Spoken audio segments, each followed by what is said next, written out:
samawati wa mi'ul ardi wa mimma sita min syai'in ba'du. Atau kalau kita nak singkat, Rabbana walakal. Jadi ada wanya di situ. Kalau kita nak panjangkan Rabbana lakal hamdu. Kalau kita nak singkat Rabbana walakal ham. Boleh juga seperti itu. Itu adalah doa kita yang artinya Tuhan kami, bagimu segala puji-pujian yang banyak, yang baik, yang penuh keberkahan, yang memenuhi langit dan bumi dan memenuhi tempat-tempat lain sebagaimana engkau kehendaki. Itu adalah doa i'tidal yang kita baca ketika sholat. Lalu ada doa duduk di antara dua sujud. Rabbi firli warhamni wazburni warfa'ni warzuqni wahdini wa'afini wa'afini. Tuhanku, ampunilah aku, kasihanilah aku, sempurnakanlah aku, tinggikanlah kedudukanku, berilah aku rezeki, berilah aku petunjuk, berilah aku afiat, kesehatan dan keselamatan, dan maafkanlah aku. Jadi kalau kita baca doa ini benar, paling tidak sehari semalam kita sholat 5 kali kita berulang doa seperti ini. Cuman yang jadi masalah kita ini kadang-kadang tidak dibaca sempurna doa ini. Kadang-kadang sudah sujud baik, Nabi kadang-kadang bingung, dibaca doa apa? Tegak belumlah posisi ini nyampe, kadang-kadang ke pojok, duduk di antara dua sujud itu langsung sudah nyungkem lagi ke bawah. Jadi doa apa yang dia baca? Padahal ini ada 8 doa yang luar biasa. Santailah, makanya ada tumaknina itu. Allahu Akbar, Rabbi firli warhamni wazburni warfa'ni warzuqni wahdini wa'afini wa'fu'ani. Artinya itu luar biasa. Itu berdoa dengan Allah, kan tidak ada sholat ini yang tidak ada keadaan yang paling dekat kita dengan Allah kecuali saat sholat. Karena sholat itu kita berdialog dengan Allah Subhanahu wa Ta'ala. Maka pada saat itu berarti kita tuh sangat dekat dengan Allah. Kenapa kedekatan ini kemudian tidak kita pergunakan untuk kita munajah kepada Allah dengan 8 doa yang luar biasa. Ya Allah, ampunilah aku, kasihanilah aku, sempurnakanlah aku, tinggikanlah derajatku, berilah aku rezeki, berilah aku petunjuk, berilah aku afiat, keselamatan dan kesehatan dan keselamatan, wa'fu anni, dan maafkanlah aku. Ada 8 doa kita ungkapkan ketika kita sholat. Kalau ini sholatnya benar, tak kata lagi orang susah sebenarnya. Dipinta kan rezeki, sehat, badan lapang dan lain sebagainya. Tinggal sholatnya kita ini benar apa tidak, itu yang jadi permasalahan kemudian. Nah, kita ini kadang-kadang mohon maaf, sholat ini terburu-buru, berkejar-kejaran kita ini. Nak cepat baik, tidak ada tumakninanya. Nah, maka sholat seperti inilah yang tidak sah. Ini yang harus dipahami. Itu adalah doa i'tidal dan doa duduk di antara dua sujud. Lalu kemudian ada lagi doa tasyahud. Doa tasyahud awal dan tasyahud akhir. At-tahiyatul mubarakatuh salawatut thayyibatu lillah.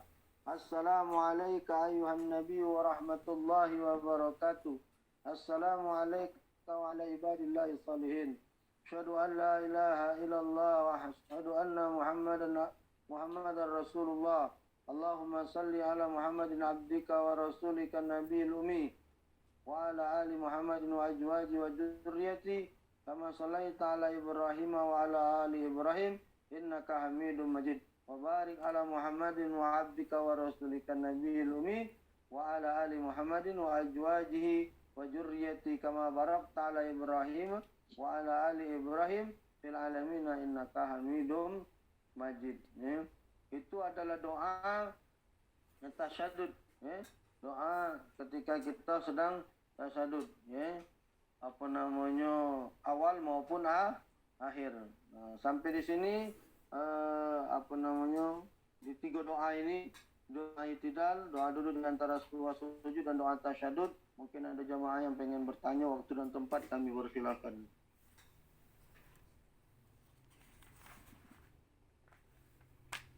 Silakan kalau nak nanya.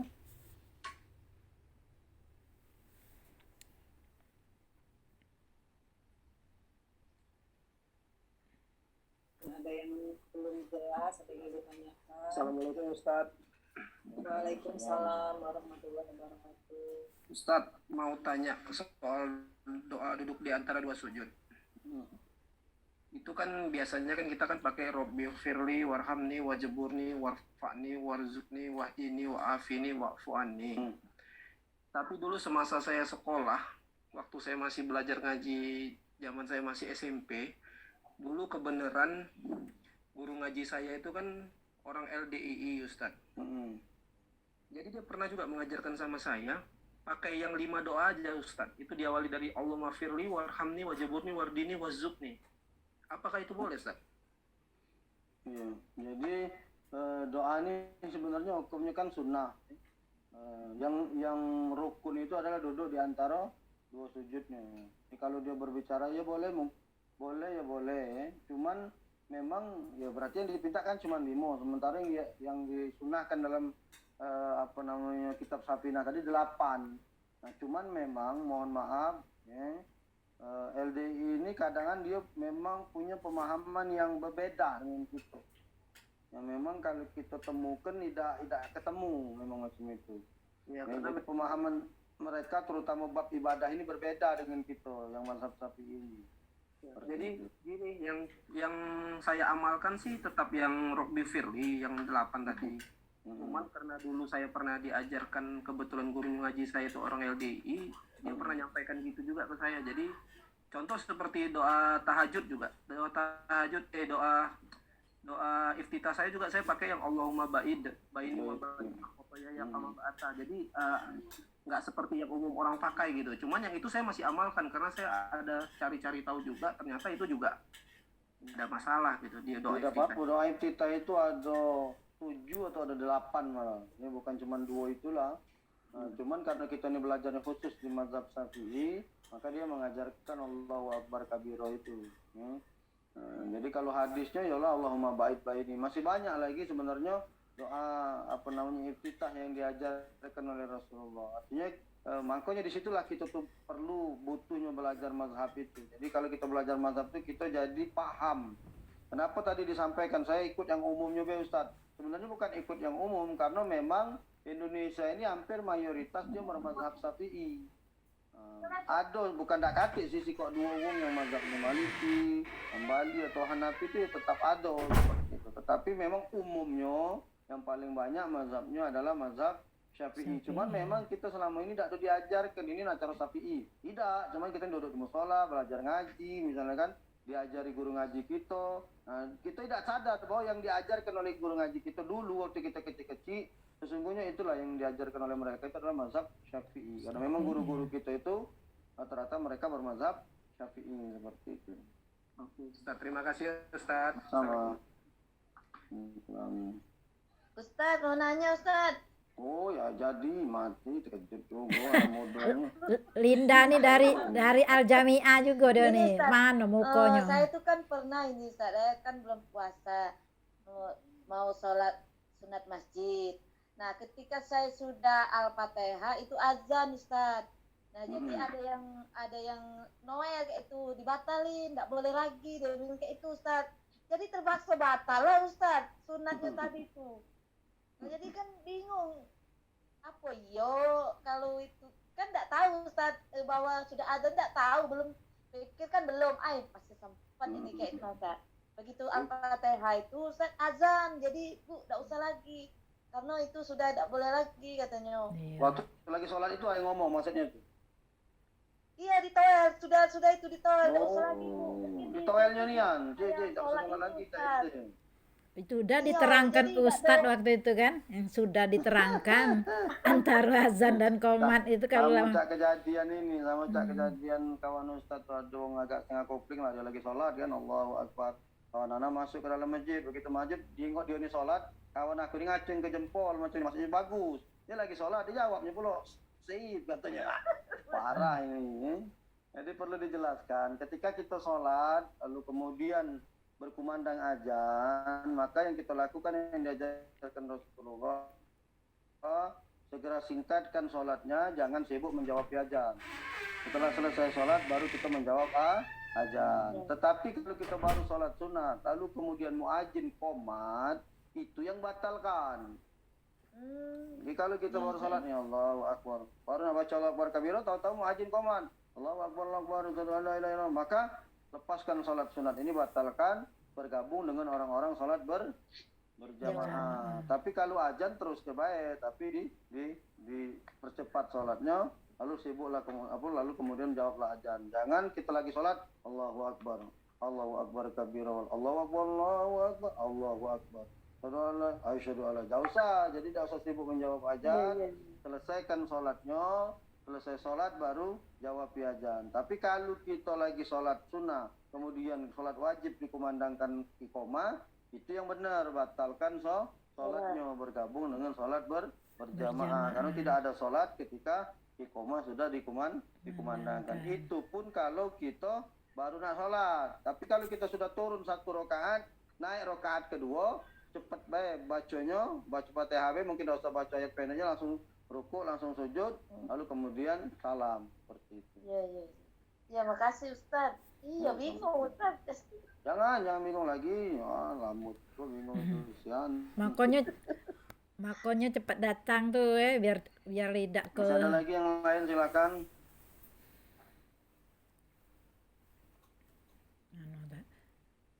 Tadi tuh tasadud apa tasahud? Awal tasahud. Tasahud apa tasadud aja? Yang mana maknya? Yang maconya tuh tasahud awal itu apa? Tasyahud. Iya, Yang tasahud. tasyahud awal. Iya. Tasyahud awal. Ada lagi yang lain, silakan. Ya. Ada yang ditanyakan? Lanjut.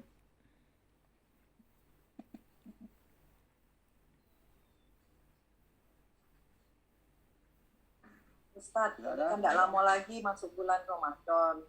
Nah, kalau kan utang-utang puasa ini kan masih banyak Ustadz. Kalau ikut bebek kan kemarin juga ketemu hamil lagi, ketemu nyusui, jadi 2 tahun berturut-turut tuh.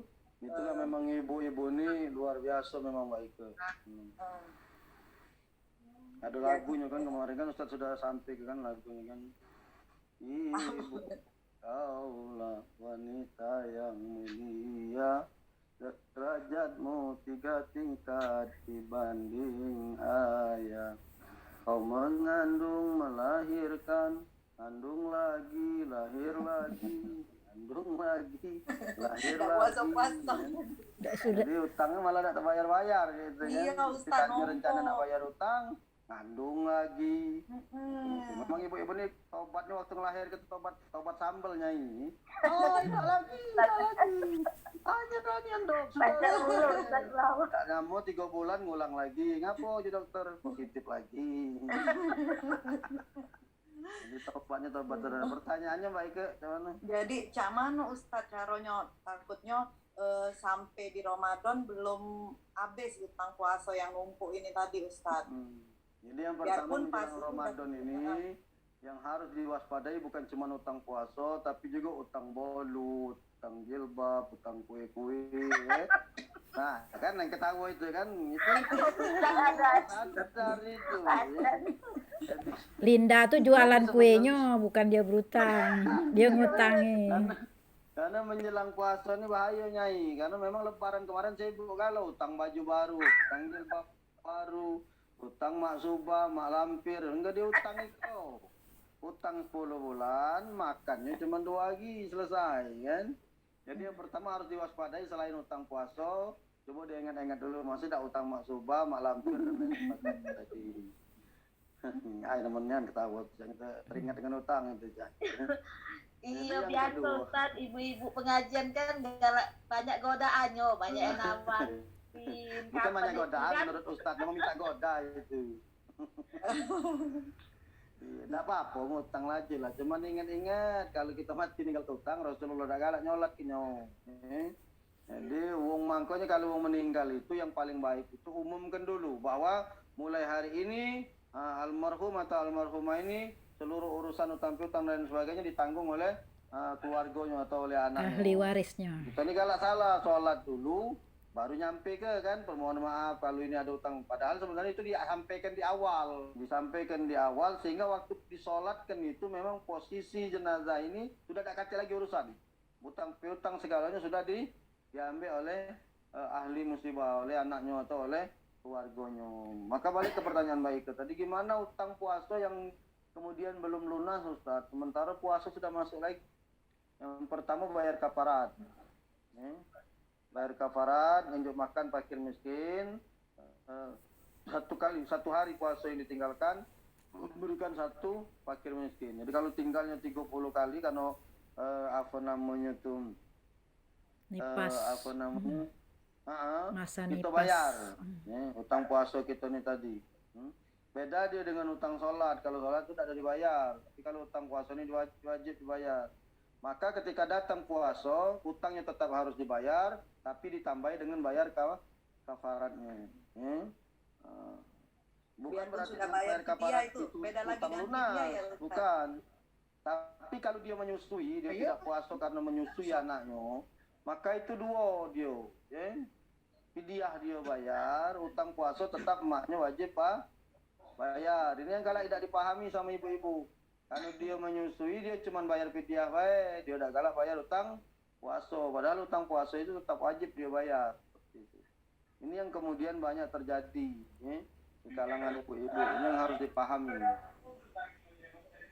Karena ibu-ibu ini kan ada masa nifasnya, ada melahirkannya, ada nyusui, ada halangannya, Nah, ini yang harus dipahami oleh ibu-ibu. Ketika dia halangan utang, itu disebut dengan hutang, wajib dibayar. Kalau sholat tidak, kita lagi halangan tidak sholat, tidak wajib diqadha. Tapi kalau puasa wajib dibayar. Fi ayamil ukhor, di hari yang lain. Jadi bayar kafarat baik. Sepanjang belum bisa bayarnya, bayar kafarat terus. Setiap masuk puasa bayar kafaratnya. Biar supaya bayar kafaratnya. Kalau sudah tidak beranak lagi, bayar. Jadi kafarat itu beda dengan fidyah ya Ustadz. Kan kita pas begitu habis Ramadan yang saat kita udah puasa itu kita bayar fidyah sudah. Jadi begitu masuk Ramadan berikutnya bayar kafarat itu Ustadz. Ya, bayar kafarat karena kafarat itu denda karena kita tidak bayar utang puasa. Kalau kita tadi fidyah tadi bayar kan kita tidak puasa. Ya. Itu kan hamil nih, kita hamil atau kita menyusui. Kita maaf takut mungkin asinya kering kan. Nah, fidyah itu dibayar untuk anaknya. Anak kita nih tadi. Utang puasa tetap jadi utang maknya. Macam itu. Nah, kalau kita tidak bayar nih tadi, sudah utang kita tidak kita bayar, nah itulah namanya kafarat tadi, dendonya. Bayar kafaratnya. Sepanjang kita belum bisa bayar, kafaratnya tetap dibayar. Tapi puasanya tetap harus dibayar juga, tidak terhitung lunas seperti itu. Terima kasih Ustaz. Sama-sama. Tak sabar lagi ya, lebaran ini caknya ya Allah. Kalau Nyai ini Ustaz, Nyai yang tinggal dulu, jadi Senin Kemis sekarang kan lah menopause, jadi nak puasa kapan pun boleh, lemak sudah ganti halangan. Jadi Nyai niatkan ini puasanya kodok yang lamu-lamu tak tahu berapa nah sudah itu baru niat Senin sunat Kemis boleh mak itu kan. Iya Nyai, itulah. Karena kita kan mungkin lagi beranak dulu Nyai. Berapa itu anaknya? 3, sudah tuh BKB, ku ikat nian, tak galak lagi aku 3 tuh lah. Nyai ngikatnya apa? Ya, Dokter Hakim, dokter Hakim. Aku ini diikat juga Nyai, cuman aku jempol terus ini masih belum berhasil.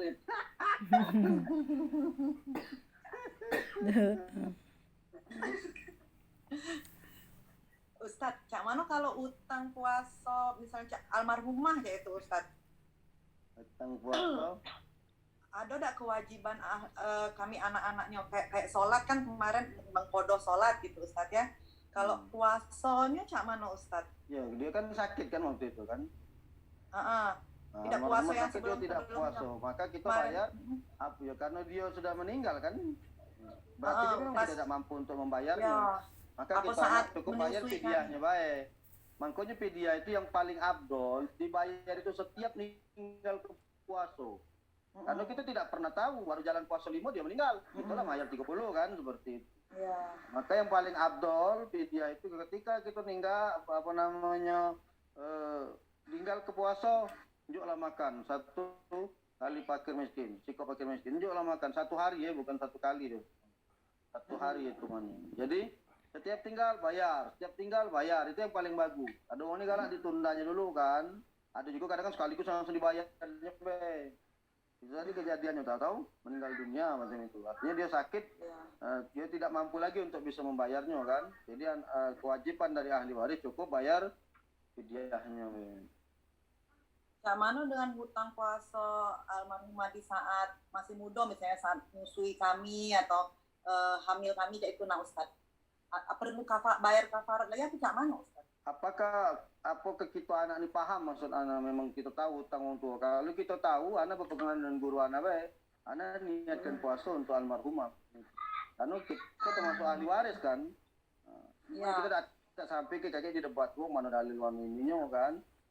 Tapi kita berpikirnya bahwa puasa ini kan wajib, sebuah kewajiban. Daripada orang tua kita berurusan di sana, dia repot. Sudah aku niatkan banyak yang puasa macam membadal lah kira-kira membadal haji itu kan. Dia kita yang melakukan tapi niatnya untuk orang tua kita yang meninggal tadi. Jadi puasa pun diniatkan ya itu Ustaz ya, dikodokkan. Kalau anak karena guru anak ngajari macam itu. Karena kita ini kan umum majelis ini kan kakek dari mana-mana, ribut aja enak. Kita ada yang chat katanya dulu. Siapa itu? Ada chat dari Mbak Diah di Batam. Ini menarik Ustaz, pembahasan utang piutang. Mudah-mudahan kapan-kapan bisa bahas khusus tentang utang piutang Ustaz, materinya. Karena ini galak Mbak bahas khusus soal utang piutang. Jadi takut yang utang tak ada melak Zoom dia.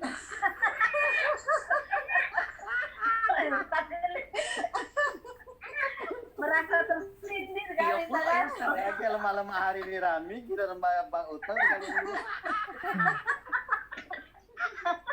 Yang wajib banget Ustaz. Kalau ibu-ibu kalau ngaji apa udah jadi kendaknya tidak ngaji lagi Bang utang piutang ini bahaya makanya Ustaz. Tidak Ustaz, biar kaget. Ustaz agak paling males ngutangi wong.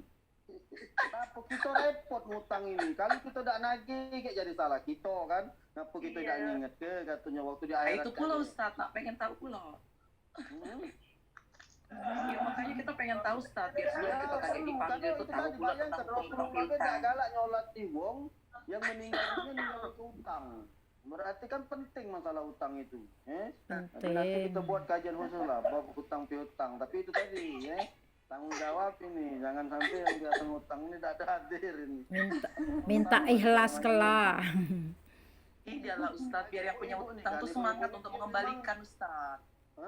Kalau ibu-ibu ini dia kalau tidak ada ngutang itu tidak kasih ruh katanya Ustaz. Kalau tidak ngutang itu tidak. Iya, kalau bahasa mak aku tuh utang tuh katanya penyemangat hidup katanya. Itu. Kalau kasih utang itu tidak semangat. Bagaimana ibu-ibu benar?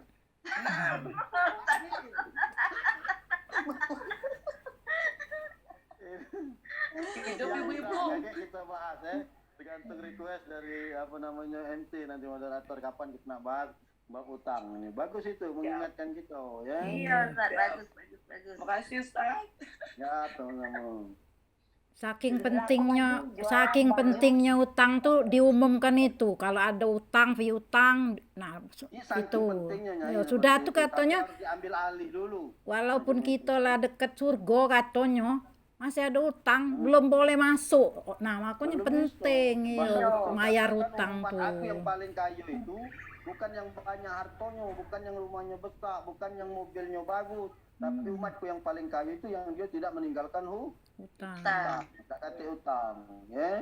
Mudah-mudahan yang para berutang ini tobat nasuhan. Berutang boleh tapi bayar, iya. Ya, utang balik tapi jangan tersinggung dari banyak Kata orang kan kalau tidak ada utang tidak ada seninya hidupnya. Iya, itu tadi tidak kasih semangat. Tidak apa-apa Ustaz.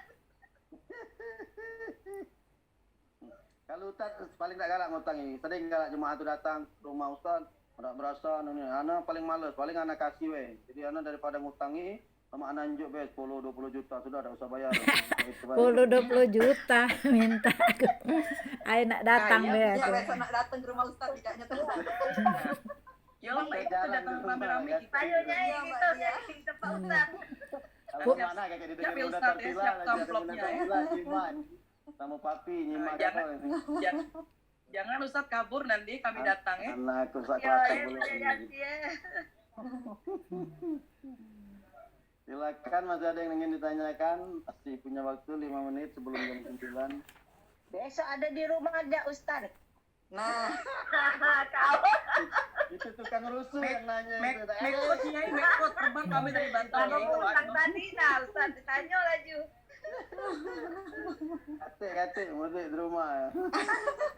Jadwal pengajian terus, mana ada di rumah, jadi tak baca kita nak ke rumahnya ngutang. Minta. Ngajar, Ustaz nih keliling sana, keliling sini. Nyai, Goyang. Ustadz, kalau Nyai, 10 tanya juta orang kami dari Batam masih untung lah.